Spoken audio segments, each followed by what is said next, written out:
So hello guys, in this video we will discuss about black book कि अगर आप किसी भी गवर्नमेंट एग्ज़ाम की तैयारी करें, जैसे एसएससी वगैरह, DSSB या फिर किसी भी गवर्नमेंट जॉब की तैयारी कर रहे हैं आप, जिसमें इंग्लिश का हाई वेटेज है, तो एंड उसमें वोकेबलरी वगैरह आती है, तो उसके लिए ब्लैक बुक क्या रोल प्ले कर सकती है आपकी प्रिपरेशन में। तो अगर मैं इसके इंडेक्स की बात करूँ तो ब्लैक बुक में जैसे पार्ट ए है, one word substitution, idioms and phrases, synonyms, antonyms हो गए, होमोनिम्स हो गए, होमोफोन्स, स्पेलिंग एरर, तो इसमें जैसे ये सब इंक्लूड हो रखा है। तो जैसे ये है वन वर्ड सब्स्टिट्यूशन। अब जैसे इसकी मेन प्रॉब्लम क्या आती है कि इसको हम याद कैसे करें, क्योंकि आप देखोगे तो इसमें काफ़ी बल्क में दे रखे हैं ये सारे, मतलब OWS है, वन वर्ड सब्स्टिट्यूशन। एंड में जैसे ये टॉप 200 है मोस्ट रिपीटेड, तो जैसे ये आप ये पूछ सके जैसे 14 8 से ये है, तो ये 14 टाइम्स एसएससी में पूछ रखा है एसएससी ने, तो वैसे ही इसमें सारे दे रखे हैं। एंड ये जैसे ईडियम्स एंड फ्रेजेस हो गए, ये टॉप 200 है, और यहाँ पूरे जैसे ये हैं 1791, तो इतने ईडियम्स एंड फ्रेजेस इसमें हैं, एंड ये टॉप 200 है। तो अगर आप किसी भी जैसे गवर्नमेंट एग्जाम की तैयारी कर रहे हैं, एसएससी वगैरह, तो एसएससी में जैसे आपको पता है जैसे सीजीएल है, CHSL है, उसमें इंग्लिश वोकेबलरी का हाई वेटेज होता है। जैसे साइनोनिम्स एंटोनिम्स दो आते हैं, ईडियम्स एंड फ्रेजेस आते हैं, OWS वगैरह भी आते हैं। तो वो नंबर मतलब काफ़ी इंपॉर्टेंट रोल प्ले करते हैं हमारे जो ओवरऑल मार्क्स होते हैं उसमें। एंड आप जैसे इस बुक का बताऊं, जैसे आपको सिनोनिम्स एंटोनिम्स वगैरह याद करने हैं, तो जैसे सिनोनिम्स वगैरह हैं, तो ये काफ़ी बल्क में है इसमें, आप जैसे देख रहे हैं काफ़ी मतलब बहुत ज़्यादा है। तो अगर जैसे आपको याद की बात करो तो आपको कोई मतलब इसमें रट्टा उट्टा नहीं मारना है। जैसे आपको डेली 20 सिनोनिम्स याद करने हैं, 20 एंटोनिम्स, 20 आपके जैसे ईडियम्स एंड फ्रेजेस हो गए, एंड 20 आपके OWS वन वर्ड सब्स्टिट्यूशन।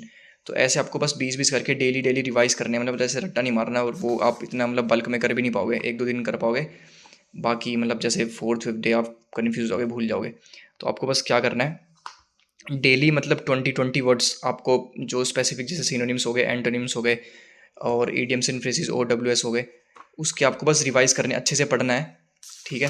फिर जैसे एग्जाम्स में, जैसे कभी एग्जाम में कोई स्पेसिफिक वर्ड आ गया, वो आपने पढ़ रखा था, तो वो ऑप्शन देख के आपको उसका आंसर उसी समय मतलब याद आ जाएगा आपको, ठीक है। तो आज आपको मतलब डेली 20 वर्ड्स इसके प्रॉपर अच्छे से रिवाइज करने डेली। जैसे अगर आप जैसे एक दिन में 20 सिनोनिम्स याद करते हो, तो एक महीने में आपके मतलब आराम से 600 हो जाएंगे। और जैसे आप अगर 25 कर रहे हो, 30 कर रहे हो, तो उस हिसाब से आपके जैसे ये रिवीजन होगी, अच्छे से होती रहेगी। तो आपको जैसे डेली सुबह, जैसे अगर आप घर में पढ़ रहे हो या फिर लाइब्रेरी जा रहे हो, तो डेली आपको सुबह ये सिनोनिम्स याद करने हैं 20, और रात को सोने से पहले भी आपको मतलब 20, ये मतलब जो भी आपने सुबह रिवाइज करा था, रात में भी आपको वही रिवाइज करना है, ताकि मतलब आप भूलो ना, ठीक है।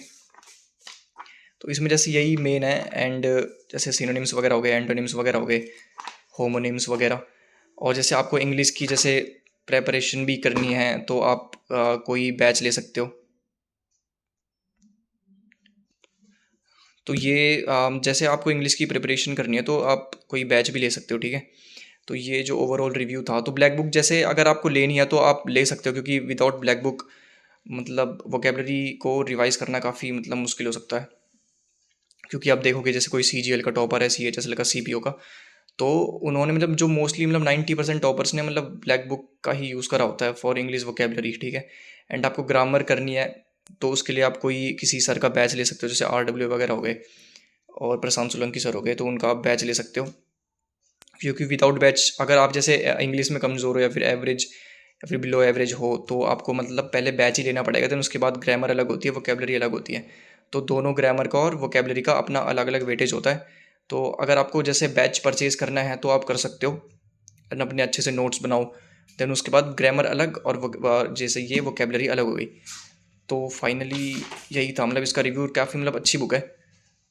जैसे आप मॉक टेस्ट वगैरह दोगे, तो आपने जैसे जो रिवाइज कर रखा होगा, वो आपको उसका मतलब डायरेक्ट जो मतलब क्वेश्चन वगैरह होते हैं, वो आपको दिख जाएंगे PYQ में, या फिर जैसे टेक्स्ट बुक के, या फिर ओलाइव बोर्ड के आप मॉक टेस्ट वगैरह दोगे तो उसमें दिख जाते हैं। तो ये काफ़ी मतलब हेल्पफुल बुक हो सकती है आपकी प्रिपरेशन के लिए। तो थैंक यू गाइस, इसी तरह बने रहिए एंड सब्सक्राइब द चैनल।